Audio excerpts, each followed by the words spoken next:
Good morning. Kalimera. Now you're all curious, right? Yeah. You like when Father brings out some props. You wonder what he's going to do with them, so you'll find out in just a minute. Welcome to our visitors today. If you're new to our area and would like to become part of our parish family, please fill out one of the little cards that's in the pews in front of you and hand them to our greeters, who I'll introduce at the end, so that we can connect you to our community. Especially I want to welcome many Goyans from our area. We had a camp reunion last night, a lock-in at our church. Some of them went back to their home parishes, but many of them are here with us, and we welcome them and their parents. Last night there were 56 teenagers at our church, along with about 20 adults, so we had about 75 people here, which is a record for this event that we hold every year, which is awesome. I'm a little slow today. I got about 2 hours sleep last night, and that's all right. I think I got more than some of the other advisors, so I'm not complaining. Yes, they're letting me know that I did not have it the worst. 1 hour. That is treasure in heaven for you. A couple of announcements for this week. We're having 2 divine liturgies this week. Tomorrow is the feast of the beheading of St. John the Baptist. That is one of the feasts, obviously, of St. John, the patron saint of our church. It's the secondary feast after January 7th. So we will celebrate liturgy tomorrow in honor of St. John and the end of his life. It'll be at 10 o'clock in the morning.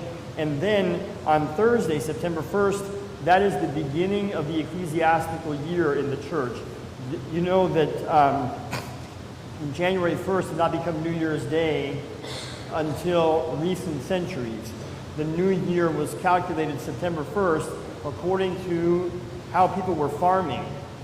At the end of summer, they were sowing their crop, and then at the new year, they were leveling all the fields and replanting for the next season. And so the new year was calculated according to an agrarian calendar.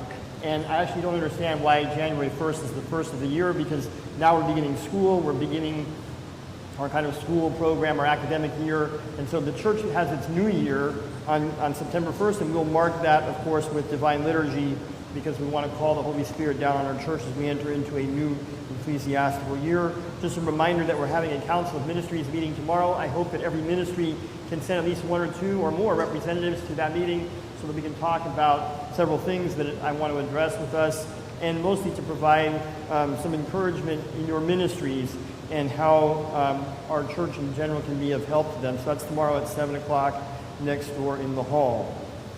Now, I brought the wrong piece of paper out here.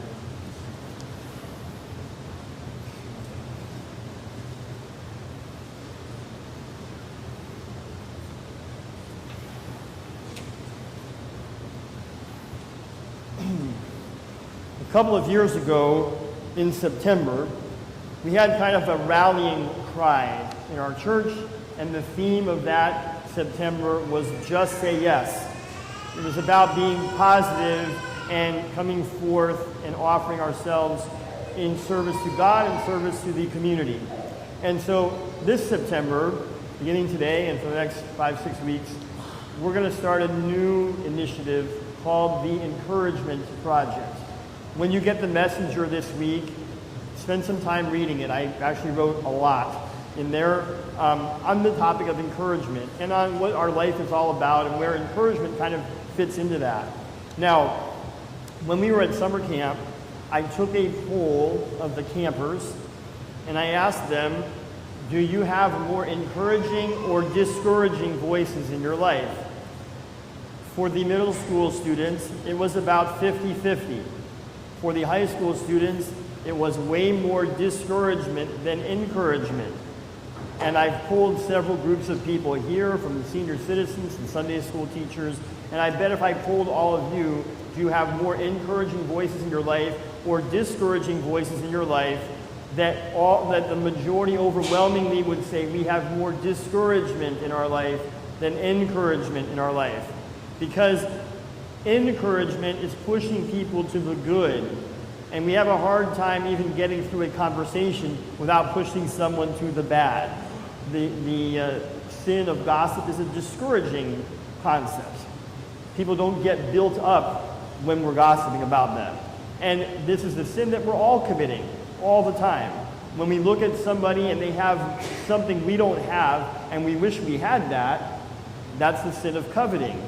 And that is not encouraging. When we look at someone, we say, oh, I should have what you have. That's discouraging to them, and it's discouraging to us. So what I'm going to focus on in the next several sermons, and I'm going to do a sermon series, I haven't done one of these in a long time, are different aspects of encouragement. Talking about how we can be encouraged in our family, how we can be encouraged for tough things that we're going through that maybe they aren't getting any better, how God encourages us, how we can encourage one another. I was saying to the parents last night, I said, you know, many times God answers our prayers, but in a way that He has designed, not in the way that we have designed. And someone said, you know, when I pray to God all the time, and I say, you know, make something better, and it doesn't happen. And I say, you know, God doesn't inflict things on us that are negative on purpose, but sometimes God allows things to happen to us because it's part of His plan. That's not necessarily our plan. And one of the things we're supposed to do is to encourage one another, to bear one another's burdens, and to kind of find meaning and find inspiration when things are going wrong, to find like the silver lining in things, if you will. So one of the parents says to me this morning, and I hope you don't mind me sharing, this parent says, you know, Father, I took something away from your lesson last night. It was 2 o'clock in the morning, and I was praying for these children to go to bed. And it didn't happen. So I made the prayer again at 3 o'clock in the morning, and it didn't happen. And I made the prayer again at 4 o'clock in the morning, and it didn't happen. And finally I'm getting exasperated, like, God, why are you not answering my prayer? I mean, this is certainly a worthy prayer. I have given a lot of time to be here today. Certainly I deserve a couple hours of sleep. You know, Lord, why will you not answer my prayer? And then again at 5 in the morning I made the prayer, and finally like around 5:30 in the morning the prayer was answered. We all went to bed. And I said, maybe tonight you're going to get the best sleep of your life. And you will have gotten that because you were so tired. So maybe God blessed you last night that you didn't get that much sleep, because tonight you will get the best sleep that you've ever had. All right? Again, that's like an encouraging comment. Instead of saying, yes, it's horrible, shame on God, shame on these students, you know, that this is a terrible thing. Let's look for something positive in it. And you gave something positive to this person. I said, you gave something positive in being here, and God's going to bless you in some way for that. And it might not be today. Maybe you're going to drag through all day long today, and today's going to be a very difficult day. But someday maybe your child is going to come to you and say, I learned something at this retreat. 5 years from now, 10 years from now, and you're going to say, you know what, I remember those prayers that were unanswered back in August of 2016, but they're answered now in August of 2025. So it was worth whatever I did today, because the prayer is going to get answered later on in a way that God only knows, that we don't know. All right? So while we're waiting for God's plan to unfold, while we're working toward God's plan in our life, we need to be encouraging one another. So let me give you a couple of things to think about. All right? I brought some scales in here. I was trying to find the scales of justice, but I couldn't find any of those. So I found a pound scale in the science room, and I said that the pound scale will work. So this baseball here is going to represent the secular world. There's nothing wrong with sports, by the way, nothing at all wrong with sports.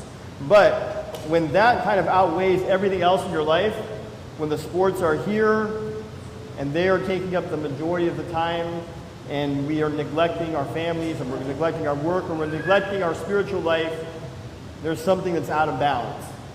And in the secular life, many times we're disappointed. Not only our sports teams don't win all the time, but our jobs don't go well all the time. There are traffic jams. There are lots of things that are on this side of the scale. All right? And so when we're praying to God, we can't always pray to God and say, you know, Lord, take everything that's bad off of my scale. Right? We can get on our knees and pray all we want all day long that there's no traffic in Tampa tomorrow. And we're going to wake up tomorrow and we're going to have rush hour traffic. Right? It doesn't matter if we're all wonderful and all devout. That's just part of being the scale of living this life in Tampa, Florida in 2016.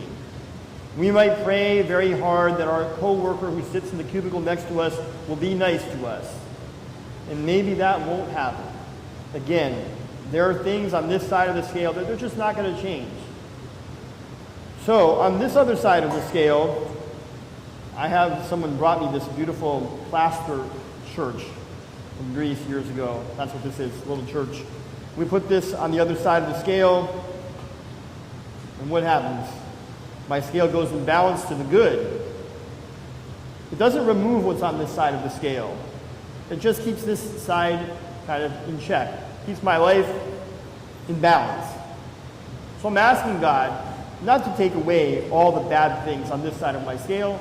I'm asking God, please help me so that I can keep my life in balance. I realize that being a human being in a fallen world, it's got some challenges.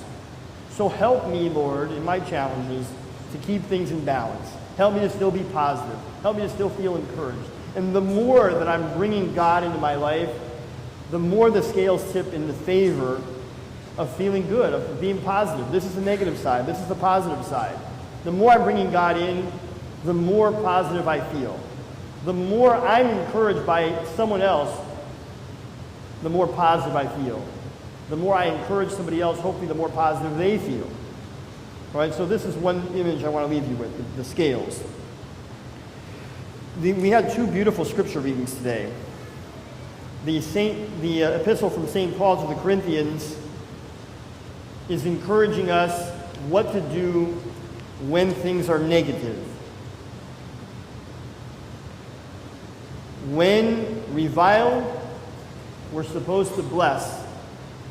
When persecuted, we're supposed to endure. When slandered, we try to reconcile. Somewhere else in the epistle, St. Paul writes, we are like the worst of the world. We may be seen as having nothing, and yet with God we have everything. That is the most encouraging thing of all. You can lose everything, and if you have Christ in your heart, you have everything. Or you could gain everything and not have Christ, and you could feel empty. So what shifts the scale for your life? The more of Christ that you put in it. Now going to the gospel lesson, we hear about the grain of mustard seed. If you have faith as a grain of mustard seed, you can move mountains, right? It doesn't say actually that you can move mountains. It says, look at this mountain and say to this mountain, move. It doesn't say a mountain range. It says a mountain. And we'll come back to that in a minute. So several years ago at summer camp, and I know you won't be able to see this picture in the back, but someone made me this picture for some reason. We were talking about the grain of mustard seed, and we used this picture in our classes, and someone laminated it for me, and all the staff signed it. I don't know why, and I don't even know why I kept it. Maybe God decided, that I should have this because I would need it as a prop for my sermon 5 years later. So I got this picture, and it's of a mustard plant, and the plant is taking up the overwhelming majority of this photo, and there's a little guy who's right here in the front of it. So just so you can see some perspective, this guy's probably 6 feet tall, and this is at least 10 times wider than he is and 3 times taller than he is. That's a mustard plant.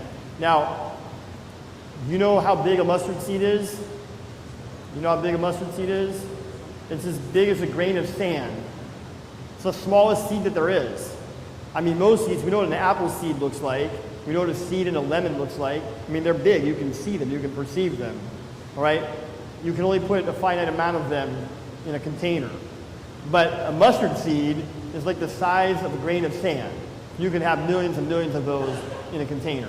And from that little seed comes this big tree. All right? And so what's needed to take a little seed and make a big tree like this? Some encouragement for the tree. It needs some sunlight, it needs some water, it needs some tender loving care. And then you take that little seed and you have this huge tree. Now, going back to what I said, the faith as a grain of a mustard seed will help you move a mountain. It's not going to move the mountain range. But many times we have a mountain that we have to climb.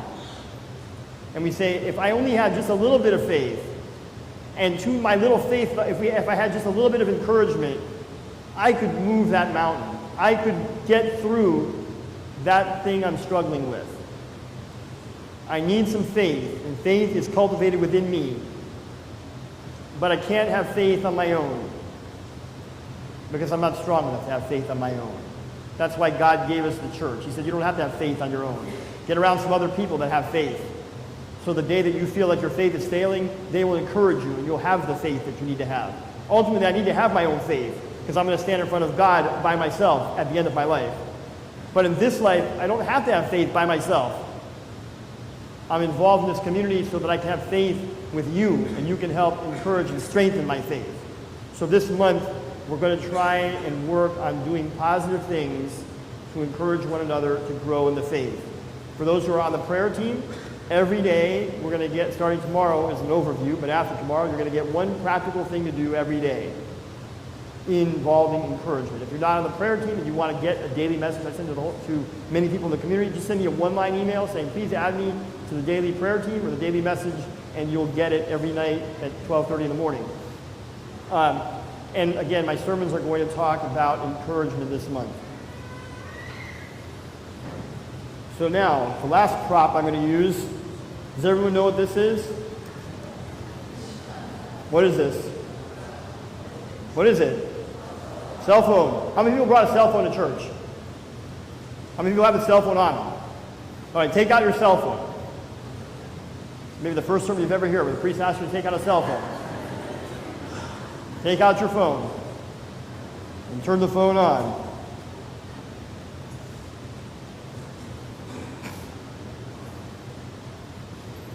On Good Friday, by the way, when we go outside for the procession, I'm going to have a basket at the end of the door. I'm going to say, everyone take out your cell phone and deposit it in the basket when we go outside.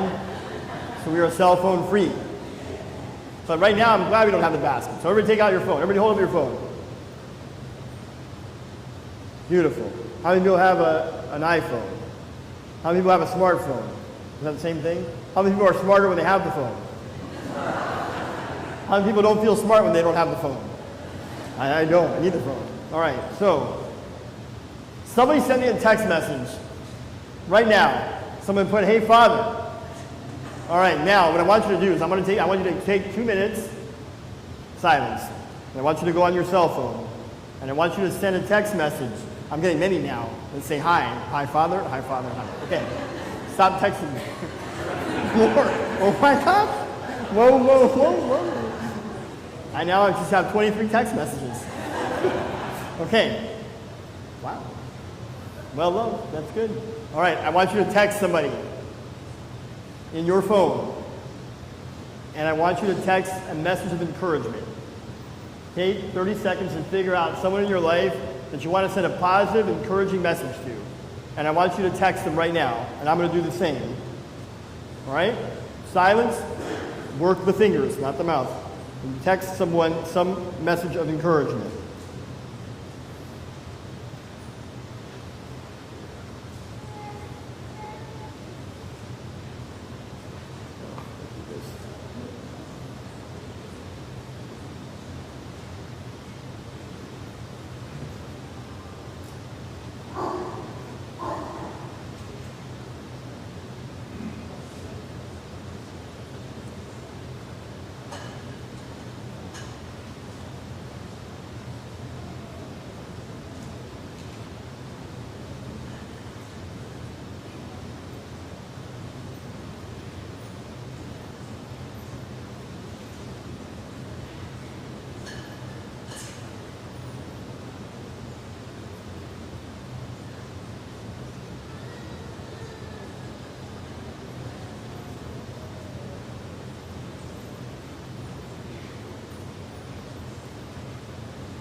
All right, I'm finishing my text.